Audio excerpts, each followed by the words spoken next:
The seating chart had me at table 14, wedged between the caterer's staging area and the emergency exit. My nephew Tyler's fiancée, Brittany, had been very specific about the arrangement. Single relatives in the back, she'd explained at the rehearsal dinner. We want the front filled with complete families. You know, for the photos. I'm Major General Katherine Kate Sullivan, 47, and I command the 82nd Airborne Division, 16,000 soldiers, $4.2 billion in annual operating budget, and direct authority over rapid deployment operations worldwide. But to my family, I'm just Aunt Kate, the woman who never married and married the military instead. It must be lonely, my sister Michelle had said that morning, adjusting Tyler's boutonniere. No husband, no kids, just that army job. That army job had taken me to 3 war zones, earned me 2 Bronze Stars and a Distinguished Service Medal, and put me in command of America's premier rapid deployment force. But explaining that to Michelle would require her to actually ask about my career, which she hadn't done in 20 years. I'm fine where I am, I said, checking my phone. An encrypted message from CENTCOM. Situation monitoring, Libya contact developing. Standing alert status.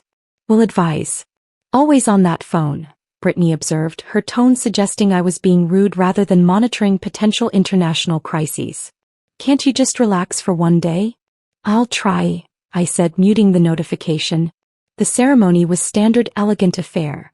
Flowers, string quartet, Brittany in a designer gown that cost more than a soldier's annual salary. I sat in my assigned back row seat, watching Tyler marry a woman who'd spent the past week making pointed comments about my single status. At least Aunt Kate doesn't have to worry about finding a date, I'd heard her tell her bridesmaids. When you're married to your career, weddings must be easier. During the cocktail hour, I found myself cornered by my brother Mark, Tyler's father. Kate, we need to talk about Mom. What about her? She's getting older, needs more help. Michelle and I have families, responsibilities. You're single, more flexible. We were thinking you could move closer, maybe help out more. I kept my expression neutral. I'm stationed at Fort Liberty. That's not exactly flexible. But you could request a transfer, right? Surely the Army can spare you. It's not like you're doing anything critical. I commanded 16,000 paratroopers. Last month, I'd coordinated a humanitarian evacuation in Somalia that saved 847 civilians. 2 weeks ago, I'd testified before Congress about readiness and deployment capabilities. But Mark thought the Army could spare me because I didn't have a husband and children. I'll see what I can do, I lied. My phone buzzed. CENTCOM again. Libya situation escalating. Possible embassy evacuation. Your division on standby for deployment authorization. I stepped outside to call my Chief of Staff, Colonel Martinez. General, sorry to interrupt the wedding. The situation's developing faster than expected. State Department wants options for emergency extraction. What's the timeline? Possibly tonight. We have 120 American personnel at the embassy, plus embassy staff families. Could be 300 people total. Have the ready brigade prep for immediate deployment. I'll need full briefing in, I checked my watch, 2 hours. You're at your nephew's wedding, ma'am. And I'll leave if necessary. Get me the briefing materials. I returned to find dinner being served. At table 14, I sat with my mother's elderly friends and a cousin's ex-boyfriend who'd somehow still made the guest list. The conversation was polite and meaningless. Such a shame you never settled down, Kate, Mrs. Morrison said kindly. A woman your age still alone. Do you ever regret choosing career over family? No, ma'am. I chose service. It's been fulfilling. But no children. That's what really matters in the end. I thought about the young soldiers I commanded, many barely 20 years old, who called me ma'am and trusted me with their lives. The paratroopers I'd deployed to combat zones, the families I'd notified when soldiers died, the medals I'd pinned on chests after successful missions. I suppose we all define family differently, I said. The speeches started. Tyler's best man made jokes about marriage. Brittany's maid of honor cried about finding true love. Mark stood and toasted complete families, and the next generation. Nobody mentioned me. My phone vibrated continuously. I checked it discreetly. The Libya situation was deteriorating. Armed militias approaching the embassy compound. State Department evacuation order imminent. I texted Colonel Martinez. Status? Ready brigade at 15-minute alert. Aircraft staging. Waiting for your authorization. The wedding coordinator appeared at my table. Ma'am, could you move your chair back? We need to get the cake through here. I moved my chair closer to the emergency exit, making myself even less visible. At 8:47 p.m. my phone rang. Not a text, an actual call from CENTCOM Commander General Patterson. I stepped outside. General Sullivan. Kate, we need your division. Embassy evacuation approved. How fast can you move? Ready brigade can wheels up in 30 minutes. What's the target timeline? Tonight. The embassy is under direct threat. We're looking at potential hostage situation if we don't extract immediately. Understood, sir. I'll be at the command center in 90 minutes. You're not at liberty? Family wedding, sir. But I can be there. Get moving, General. And Kate? Good work having them on standby. I hung up and texted my aide. Have my uniform delivered to the Ashford estate within 30 minutes. Full dress with decorations. Then I texted Colonel Martinez. Execute deployment. I'm en route. I walked back inside. The first dance was starting, Tyler and Brittany swaying to some pop song. My family watched adoringly from the front tables while I stood near the exit, invisible as always. Until the military vehicles arrived. 3 Humvees and a command vehicle pulled up to the estate entrance at 9:04 p.m. Staff Sergeant Davis emerged with a garment bag containing my dress uniform. The one with 2 stars on the shoulders, the one with ribbons showing bronze stars, the Distinguished Service Medal, the combat deployments. The music stopped. Every head turned toward the military vehicles. Ma'am, Davis saluted sharply. Your uniform as requested. The Ready Brigade is wheels up in 18 minutes. Colonel Martinez has the tactical briefing ready. Thank you, Sergeant. I took the garment bag. Wait for me. I walked to the ladies' room and changed.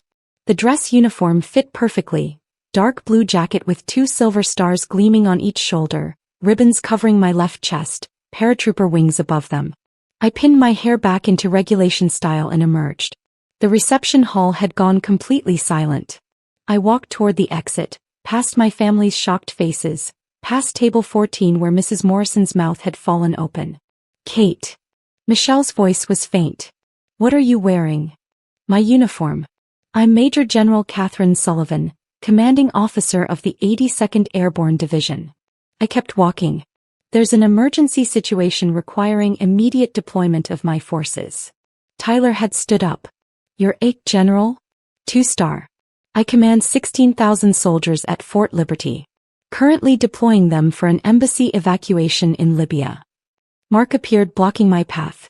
You never said you were a general. 2-star. I command 16,000 soldiers at Fort Liberty. Currently deploying them for an embassy evacuation in Libya. Mark appeared blocking my path. You never said you were a general. I did. Multiple times. You heard, Army job and stopped listening. I checked my watch. I need to go. American lives are at risk. But you're leaving the wedding. Yes, Mark. Because unlike your assumption that the Army can spare me, I'm actually critical to operations. My division is the nation's immediate response force. When Americans need rescue, we go. And I command that response. Brittany had joined Tyler, her perfect makeup unable to hide her shock. You command 16,000 soldiers? Yes. The ones currently boarding aircraft to extract 300 Americans from a hostile situation. The Army job you've been dismissing all week is actually running rapid deployment operations that save lives. My mother pushed through the crowd. Katie, I don't understand. When did you become a general? 4 years ago. Made my first star at 43, second star at 46. I briefed Congress last month. Coordinated a Somalia evacuation that saved 847 people, and currently maintain readiness for exactly this type of crisis. I gestured toward the military vehicles outside. But you've been too busy discussing my single status to ask about my actual life. We didn't know. You didn't ask, Mom. For 20 years, you've treated my career like a hobby that kept me from real life. Marriage, children, complete families. I nodded toward Mark. He suggested the Army could spare me to help you. I command America's premier airborne division. The Army cannot spare me. General Patterson appeared at the entrance, having driven from CENTCOM himself. His 4 stars gleamed. "General Sullivan, we need you immediately. The situation's deteriorating." "Yes, sir." I turned back to my family. "Congratulations on your wedding, Tyler.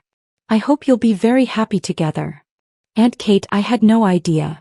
"Nobody did. Nobody asked." I walked toward General Patterson, who snapped a salute that I returned. "I'm ready, sir." We left the reception hall together, past stunned guests, past family members who'd spent years pitying my single status while I commanded thousands of soldiers. In the Humvee, General Patterson reviewed the situation. Embassy compound surrounded, hostile forces advancing, 300 personnel need immediate extraction. "You're ready, brigade. Wheels up in 12 minutes. I'll coordinate the operation from the command center." The wedding was treating me like the lonely aunt who couldn't find a husband. Turns out commanding the 82nd Airborne is more important than cake cutting. He smiled grimly. "Indeed it is." We reached Fort Liberty's command center at 9:53 p.m. My ready brigade was airborne. 6 C-17s carrying paratroopers, equipment and everything needed for emergency extraction. I took my position at the operations center, coordinating with State Department, CIA and embassy staff. The operation lasted 11 hours. My paratroopers secured the embassy compound, evacuated all 300 personnel without casualties, and established a defensive perimeter that held until everyone was out. It was textbook airborne operations. Fast, precise, successful. At 8:30 a.m. I emerged from the command center to find my phone flooded with messages.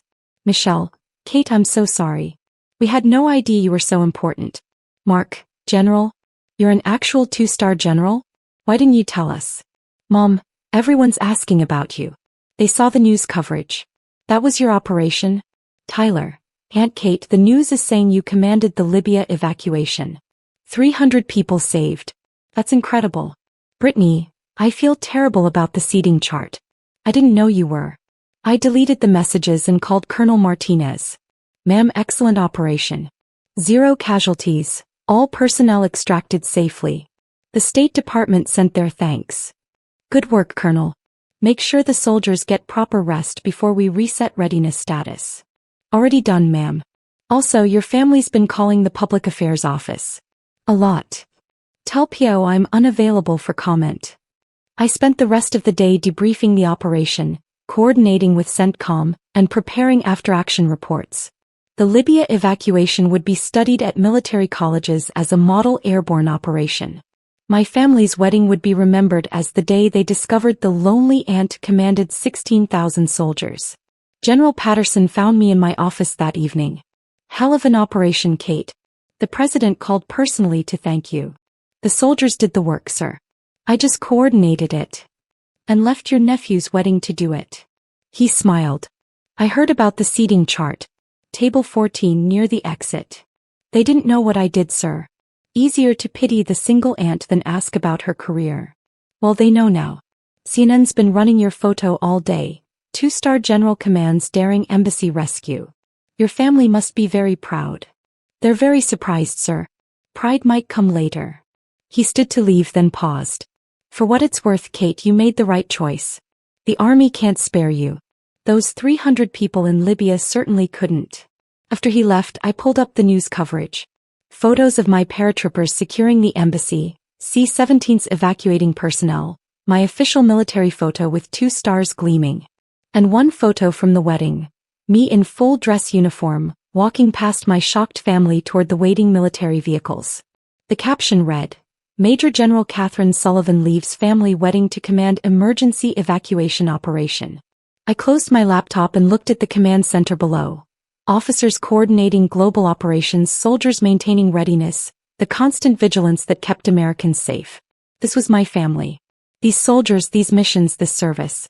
Table 14 at my nephew's wedding seemed very far away. And I didn't miss it at all.